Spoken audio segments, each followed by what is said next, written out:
What up, guys? My name is Mercy. I'm part of the Cannabis Church movement, and I'm here with a special guest today. His name is Casey. Say hi. How you guys doing? Casey is a very special individual that is experiencing, has experienced Remission. My bad. Remission from using R.S.O oil during, from while having cancer. Brain cancer. Brain cancer, to be exact. I'm going to give the floor to Casey, and he's going to share a little bit about his experiences with R.S.O oil and how that's helped you with your brain cancer. Yeah. So I have 2 tumors. They're stage 2. They're astrocitoma, gliomas. I have one here and one back here. This one is inoperable because it's too deep in my brain. They couldn't get to it. They'd have to make me brain dead to get to it. So inoperable brain cancer is terminal. Since they can't operate on it, the only hope I had was some new genetic therapy, which they still have not contacted me for. I've been on a wait list for a clinical trial. For how long? You've been on a wait list? Like a year.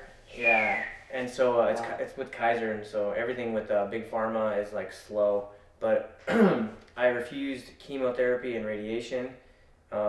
My brother, my identical twin brother, died in 2016 of his brain tumor. We think we have brain tumors from when we were both pest control technicians. So we think, my mom owned a pest control company. Oh, okay. So we think it might be from the exposure of pesticides. So if you can eat organic food, organic produce and fruit, make sure you do so. We do now. But and he had the same exact... He had the same one I did, but he only had one behind his eye. And so what they did is they did surgery on him. They pulled out his eye and they did a craniotomy on him, pulled the top of his head off, took the tumor out about 90%. And then they put his eye back in and sewed him all up. He looked like Frankenstein. And then for 26 weeks afterwards, he agreed to radiation therapy. And they just went through his eye and they radiated the last 10%. For 26 weeks? Yeah. And he did research on chemotherapy, and he wanted nothing to do with chemotherapy. None of it. None of it. And I'll get to that in a second with chemo. But so he did radiation, and maybe, you see, that was in 2013 he had the brain surgery. So for 2 years he was going back every 3 months getting scans. And as soon as his radiation therapy was done, which was, I don't know, beginning of winter, he had a scan in December, and then he had another one in March. And the one in December in 2015. Wow. 2015, the one in December 2015, there was nothing on his brain scans, nothing. Right after the conclusion of his radiation. Then 3 months later, he has another scan, and the scan revealed he had a lemon-sized tumor in his head, almost in the same spot, not from that original tumor, but they had it. It was a stage 4 glioma, the worst kind of brain tumor you can get. It was very aggressive. It's the kind of John McCain died from. My brother lasted 3 months. So they found it in March. He was dead July 5th. So right after, no, excuse me, that's my son's birthday. He died July 3rd. I'm sorry to hear that. Yeah, and he was at the river and had a seizure, got medevac to Vegas, and he died there. But So the chemotherapy helped for 26 weeks. No, the radiation therapy. Oh, the radiation. Well, and then it made it worse.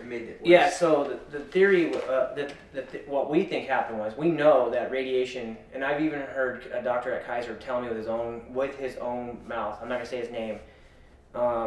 He told me, we've known for years that radiation therapy causes secondary cancers. And so the theory is that radiation will shrink the tumor, which it does, and it has initial success. It should be used sparingly if you have aggressive cancer. If you don't have aggressive cancer, you should never do radiation therapy. And the reason why is because radiation therapy causes secondary cancer cells in the healthy cells. So my brother had a stem cell, and inside the stem cell, a few of them are cancer cells. Well, what that did is it turned the healthy cells around it into cancer cells and made it more resistant to any other treatment, like chemotherapy and radiation. The radiation, the guy who invented radiation therapy for cancer, if you guys look him up, the guy who invented radiation died of cancer. He was practicing radiation on his arm, and cancer spread. It causes cancer in his arm, and he had to have it amputated. And then He ended up dying of cancer probably I'm not exact when, but he ended up dying of cancer later because it metastasized, spread to his body. I can't tell you that he got cancer from something else, but he got cancer in his arm where he radiated. It's the same reason why you can't have a pregnant woman near a microwave. It's the same reason why, when you go get radiation therapy, the guy who's giving you the treatment stands behind a glass window in a separate room while you're getting radiation. Yeah. If it's not good for the doctor, you shouldn't be doing it either. But we're gonna go to chemotherapy now. Now, chemotherapy is the same thing as mustard gas in World War I. Same thing, trench warfare, mustard gas, but you're injecting it in yourself. Chemotherapy has a 97% fail rate. And I told Mercy here before that if Ford Motor Company had a truck that failed 97% of the time, they'd be out of business. How come Big Pharma's not out of business? That's a very good point. Don't take my word for it. Go and research all this on your own. There's 2 cancers it has good success rate with, but that's about it. And it's still only 3%. Over all cancers, it works 3% of the time. But it's expensive. Wow. And so I didn't want to... Chemotherapy destroys your immune system. So you can't fight it. If you get a common cold or the flu, you could die of the flu because you have no immune system to fight it. Chemotherapy destroys it. And a lot of the treatments that are alternative, like genetic therapy, or what the Brzezinski Clinic's doing to save people with inoperable brain cancers, they're requiring people to fail chemo once or twice, and I don't think that's right. Trump just released a thing where if your state doesn't allow you to try cannabis because it's illegal in your state, that he gives cancer patients the right to try ACT. They have the right by law now, because Trump said it's law now that if California made it illegal, I would be a criminal for taking cannabis to treat my cancer. Wow. Well, he made it legal for anybody with cancer to have the right to try ACT, which I was grateful for. That's good. But why did it take this long to have that happen? Yeah, especially so many lives have been lost in radiation and chemo. And now I'm going to get into the cannabis. Cannabis is one of the most potent anti-inflammatories on the planet. Second to probably ginger root. And the name of the game with brain cancer is inflammation. We got to contain the inflammation. We can't let it grow. There's real estate in the brain, and it's tight.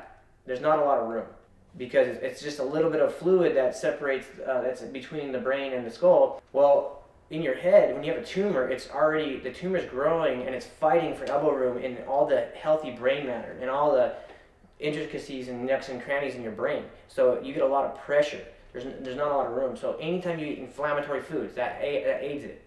Inflammatory foods are sugar, highly refined carbohydrates, and so part of this battle is, I call it a vegan diet or plant-based whole foods diet. I've heard the keto diet work for people with brain cancer, but for me, I'm completely vegan.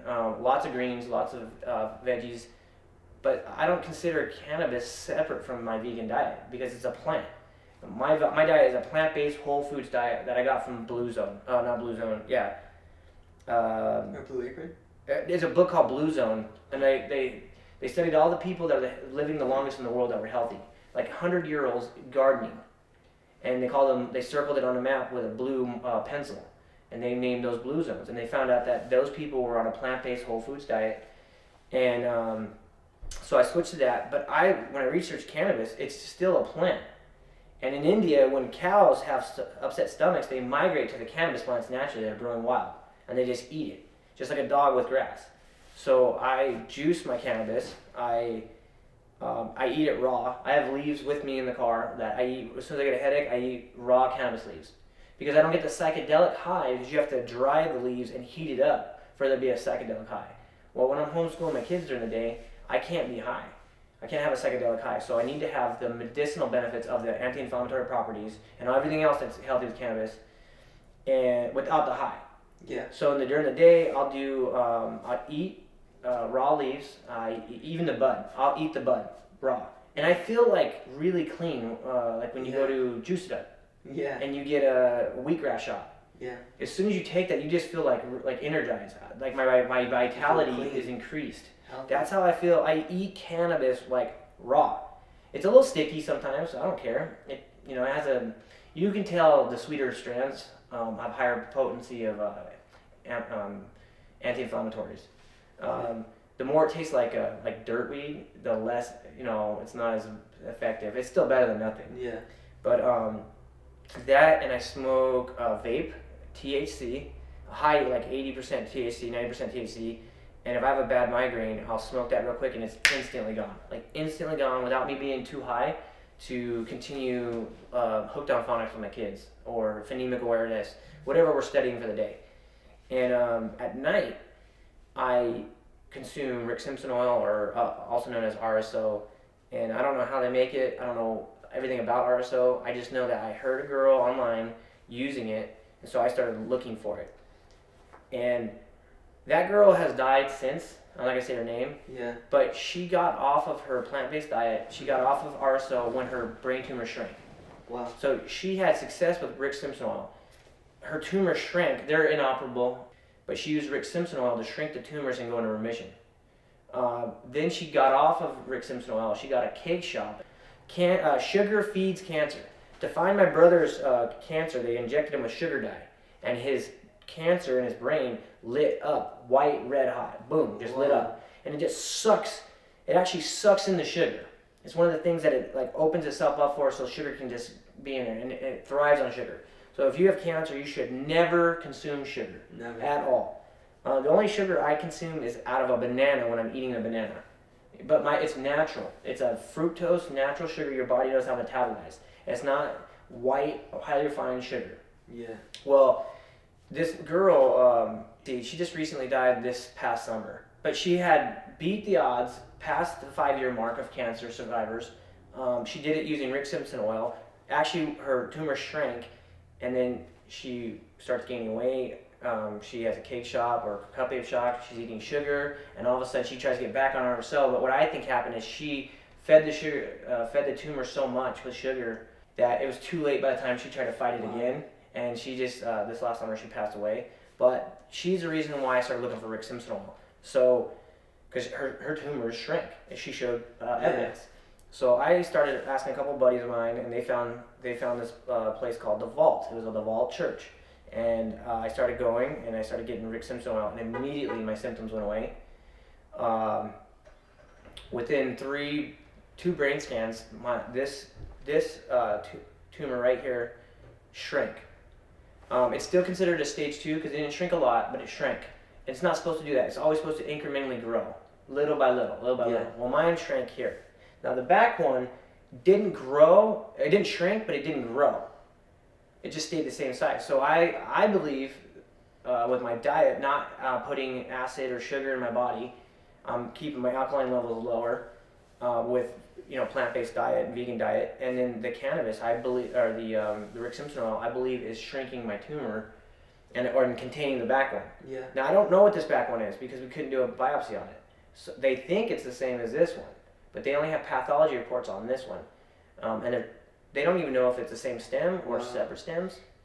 But you said you were a Christian, right? Absolutely. Yeah. So what's beautiful about Rick Simpson oil is we had Steve. He came and he shared about his history with the cannabis industry, how he's been in it for 30 plus years, and where R.S.O oil came from. And it actually came from Israel. Oh, even better. Yeah, and the reason why they were able to make this R.S.O oil is because, and anyone that's watching this, go ahead and look this up, but so in the book of Exodus, Moses was given a list of directions by God to make anointing oil. And that's in chapter 30, verses 30 to 35. And one of the ingredients was calamus. So calamus, actually, if you look this up too, is actually banned by the Food and Drug Administration because it FDA. Because it actually causes cancer. That's what they say? Yeah, we'll put this up so you guys can see it. Yeah. It's harmful to your body. So there poses a question, right? Is calamus really a part of anointing oil? Would God really want to... That's what I was gonna say. Is like, why would God put that on the list? And so then how do you know they don't want you to? It's disinformation. It sounds like to me. Yo, and this is what we're gonna get to. So there's this Jewish anthropologist named Dr. Sula Bennett, who was studying etymology, which is the study of words, and Jewish traditions. And she found that the word translated to calamus, which was which was cannabis, should have been translated to cannabosum.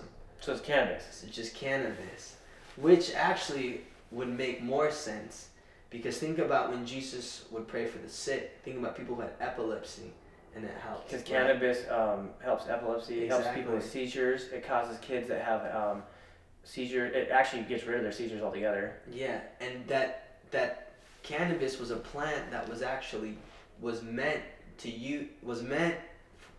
be used to heal people.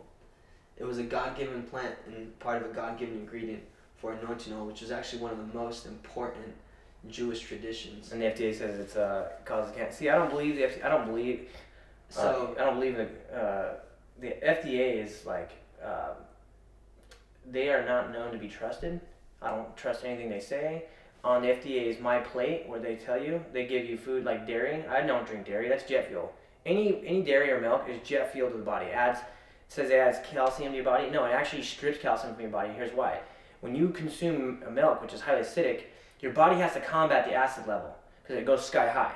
So it pulls calcium from your bones to fight it and bring your alkaline and your pH level to balance.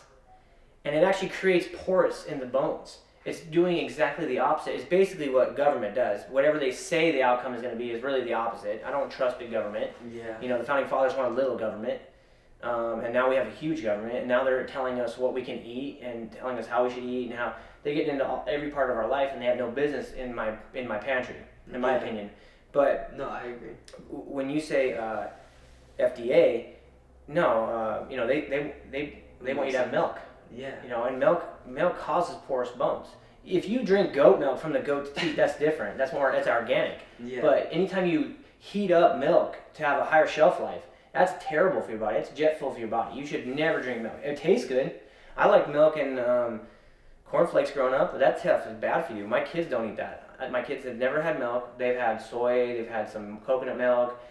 But no, not unless they can go get it from the cow itself. Yeah. And going back to that, the cow's milk is for what? A cow, a baby calf.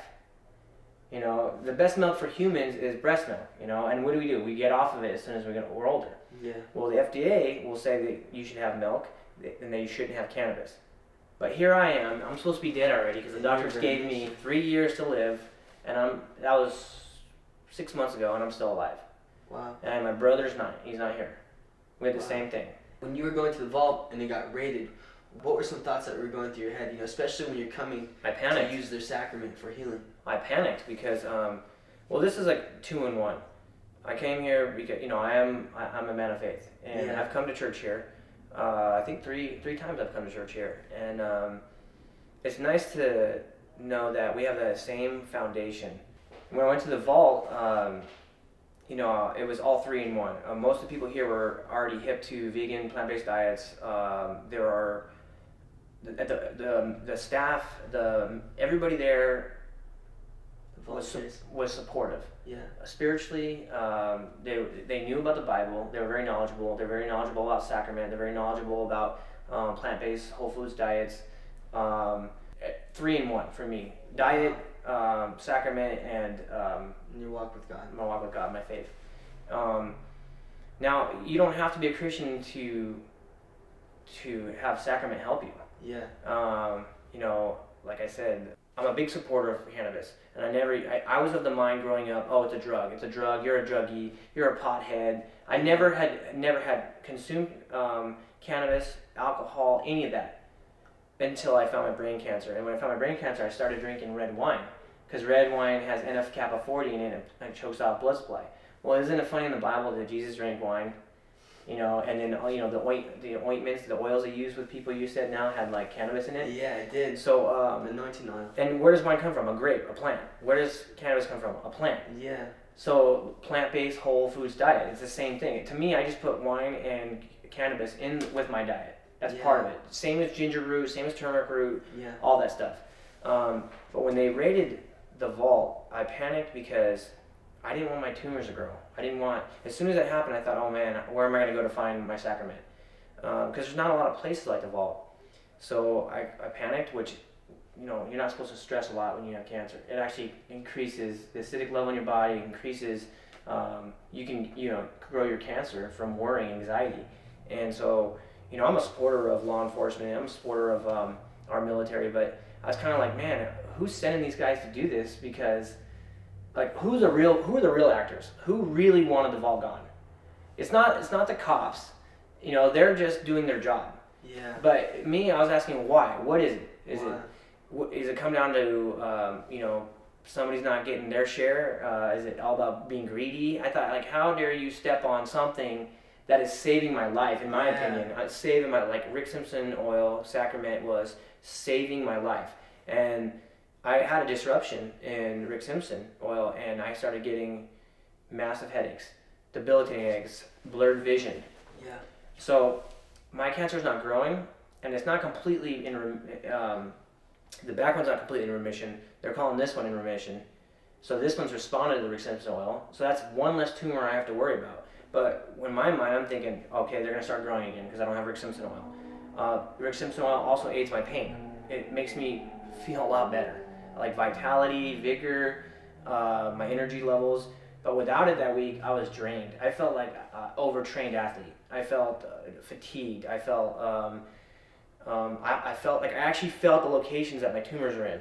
Wow. Yeah, I can feel them just like in there, just like it looked like they were just like elbowing room for in there and growing. Yeah, I was like break out. I was just freaking out because I'm like, if I don't have my sacrament, I am going to go to stage 3, and then that leads to stage 4.